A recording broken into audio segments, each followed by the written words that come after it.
Naka-jeep nga kami. Na, nag-practice ko man namin sa Manila. Sa DFA. Kwentuhan na lang yan ah. Ngayon, yung natapos yung namin, practicum namin doon. May mga plano to. Kami sa Mindanao. Patay. Dahil, Nakinig naman yung kay Clams. Clams sa ka-joker nagsama.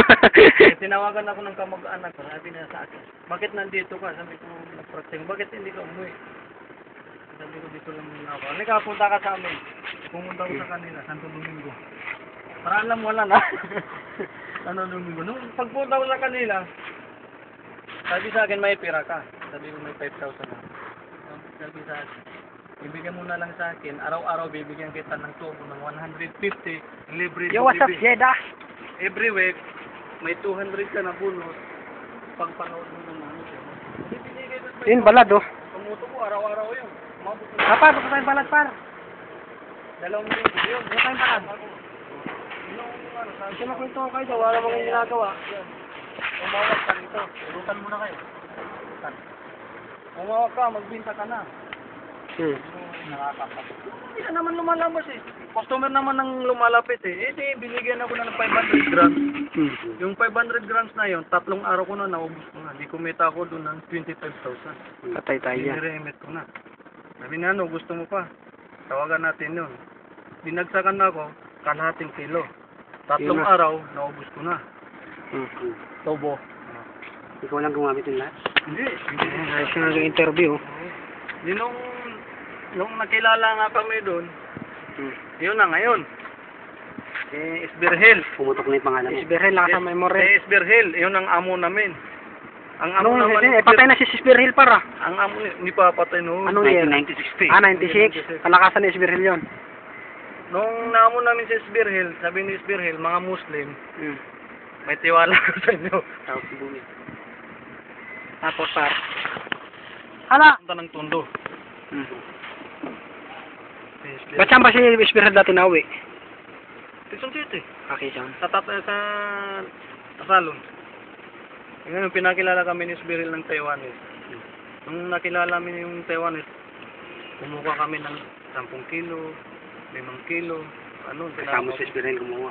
Oo, hindi. Sabi ni Isberhel, ibigay mo dito kasi tawahan ko yan. Di nakadirect nga kami, doon na kami kumikita. Tapos yung Taiwanese, tumiwalag kay Isberhel. Kasi si Isberhel, ang gusto ni Isberhel, yung lahat ang customer sa kanya dalaan. Ang gusto ng Taiwanese, lahat ng customer, diretso sa kanya. Ayun, December, bibili ako ng 2 FX. December 15, bibili ako ng FX. December 10, napasokan nga kami. Doon na huli. Tapos, nakakulong na. Hindi pa nga ako umamin eh. Kinabukasan, dumating ang tatay ko. Sabi ng tatay ko, yan ang sinasabi ko sa'yo, ba't hindi ka na umuwi? Ngayon, ito palang problema sa'yo. No bang ka, sabi niya. Bandit ka, sabi niya, hindi ka pwede piyansahan. Sabi niya, tawagan ko na yung pinsan mo para siyang tumayo ng abogado. Sabi niya, sabi ng papa ko, uwi na ako kinabukasan. Tatawagan ko ang pinsan mo. Tinawagan yung pinsan ko. Yan po, dumating na alas 2 ng madaling araw. Dala-dala niya yung papel ko. Naingkos ka na, bakit ka na umamin? Sabi niya, hindi ako umamin ah. Dito oh. Sabi na, umamin ka na, ano pa yung ikakaso natin dito? Umamin ka na eh. Sabi ko, hindi pa naman kami na-arraignment eh. Sabi niya, umamin ka nga, nakit sa fiscal yung kaso mo, umamin ka na nahuli sa'yo, itong halaga. Sabi ko, hindi yan ang nahuli sa akin. Ang nahuli sa amin ng totoo, 3 kilo at saka pera na 750,000. Eh, ang nakalagay doon na malaki yun ah. Inano nila doon, 1.5 kilo. Doon na kami nanalo eh, oh. Natin lang.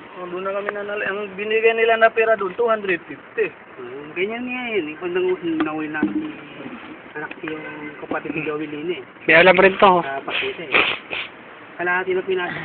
Ayun ang pinasok din ngayon. Na-arraignment na yung kaso ko. O tapos? Pinatawag yung mga pulis. Paano ka nag-Sputnik? Hindi. Anong tanong mo, par? Sputnik, kasi Oh. pag ano ko sa ano, tinanong ako ng ano, saan ka? BCG? O sa Sputnik? Eh may sumalo sa akin doon na Muslim din eh. Mayor siya doon, sabi na, dito ka na, hindi ka na masasaktan dito. Pagdating ko sa loob, sabi na, dito ka na sa VIP. VIP nga ako. Eh, VIP ka, siyempre. Laking droga na ulit sa'yo.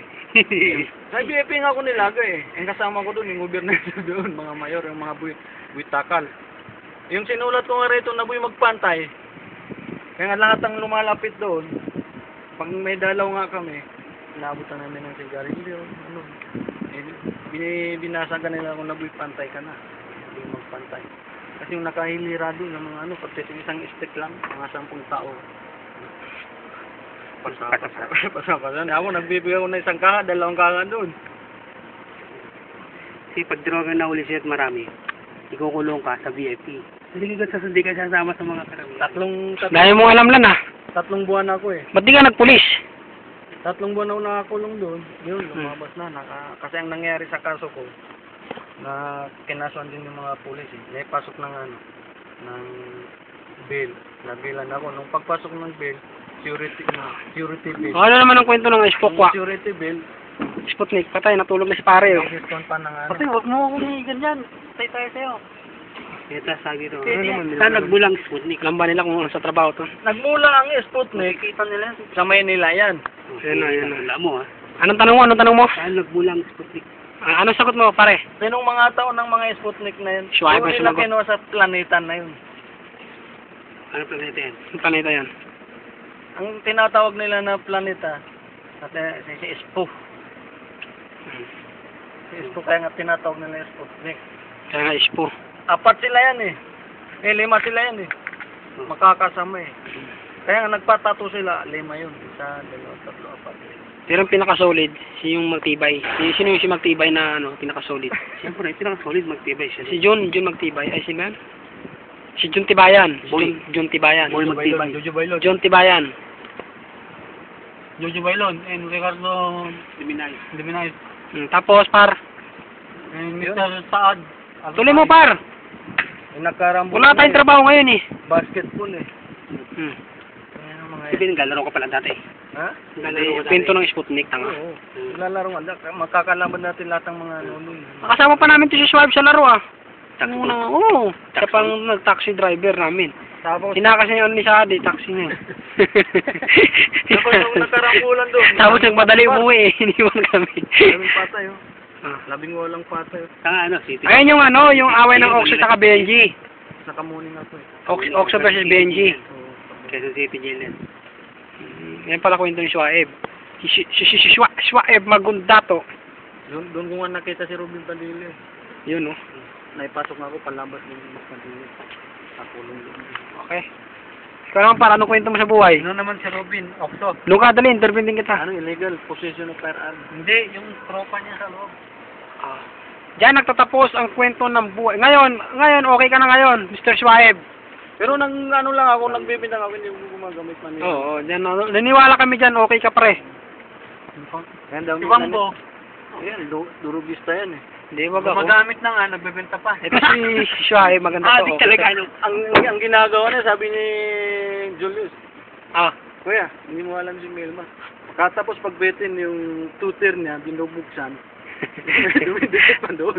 Sabi ni Julius, nigup na nandoon ang ano niya, sabi ni Julius eh. Yung residue yun. Residue yun eh. Ang lakas ko Tama. kaya ang ano, residue yun. ngayon, Schwaib, ano na, nagpapo ka na ngayon. Si Melma, yung tutor, binubuka tapos yung nagtitit doon, ano, sinusuyo pa kaya mababaliw yun.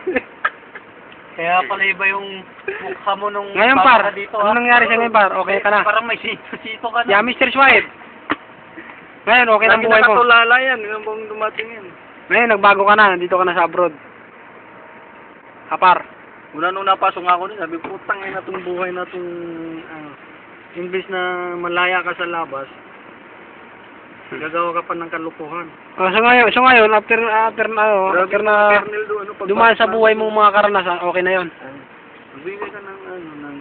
Mukhang may hangover ka pa rin ah. Wala ng request. Wala akong matikom ng 300,000 eh. Bibigay ka pag hindi, didiin ka rin lang. Diba, like, Parang may alam ah. Hindi niya itutuloy Ang interview din kita lang, isa ka lang, si Swipe na. Hindi itutuloy yung kaso. Yan ang... Ngayong tutuloy kasalukuyan, ang kaso. Pero pakalipas niya isang linggo, huli kamusta naman ang buhay mo ngayon? Ilang yun eh. Yeah, Mr. Swipe. Mr. Swipe, Hindi, prospect ka nila eh. Mr. Prospect Swipe. ka na eh. kailan ka nakalaya? Ano malaki. Kailan ka nakalaya? Sa Saudi. Hindi, yung nakulong ka Tapos doon. nang ikama ko eh. Kailan ka nakalaya? Hindi pa ako pinapalaya eh. Nakulong ka, tanga, kailan ka nakalaya? Mga ilang taong ka. Kaya ilang taong ka Hindi rin. na ako inabot ng taon, 3 buwan ako dun. Kaya sa agad. Tapos nyo nag-abroad ka na. Bago. Hindi pa ako nag-abroad doon. Nag-aaral muna ako, nang umuwi nga ako, nag-aaral muna ako ng 1 semester. O nag-aaral ka rin? Eh, ba't sabi mo kasi saan mag-aaral ka ulit? Ba't sabi mo hindi ka nakatapos? Ayun na, napalusot ko nga. Nag-aaral nga ako ulit. Nung na-presidente si Irap, Naririnig ka rin lahat. nung nanalo si Irap ng presidente, siyempre nahawakan ng mga kamag-ano pang ano, ng Mindanao State University. Pumasok ka ron. Eh, pumasok nga ako doon. So ngayon, okay ka na ngayon? Anong course? Hindi nga ako nag-aaral. Okay ka na ngayon? Basta pumasok ka lang, tapos hindi ka nag-aaral. Hindi ako nag-aaral hindi ako nag-aaral. Kaya pala ganyan ka eh, wala kang pinag-aralan eh. Hindi mo kami ginagalan. Ako ang umahawak sa lahat ng dormitoryo doon. Nice par. Caretaker? Caretaker, ikaw na boy. Haris pala to, Haris. Hindi, Haris. Kaya pala tamad ka. Hindi, Haris. Maintenance yan ng Randamasaad. Maintenance pa sa Mindanao State University. Kaya ikaw, dinali ka na ng Maniloy. Mga 1 year. Kaya pala magkasundo kayo Nunoy, no? Kasi isang ganito. Okay ka na? Diyan nagtatapos ang buhay Mga 1 ni... year par. Tandaan, si Swaib Maguntato. Nagawin na kami ni Colonel Lokman. O, Lukman naman. Yung chairman sa ano, center. Baka di mo binigyan ng pakwan. Aloy nga kami. Nagiinom nga kami sa ano, sa lugar Matindi yun na namin. si Lukman. Ha? Matindi ah, Lukman.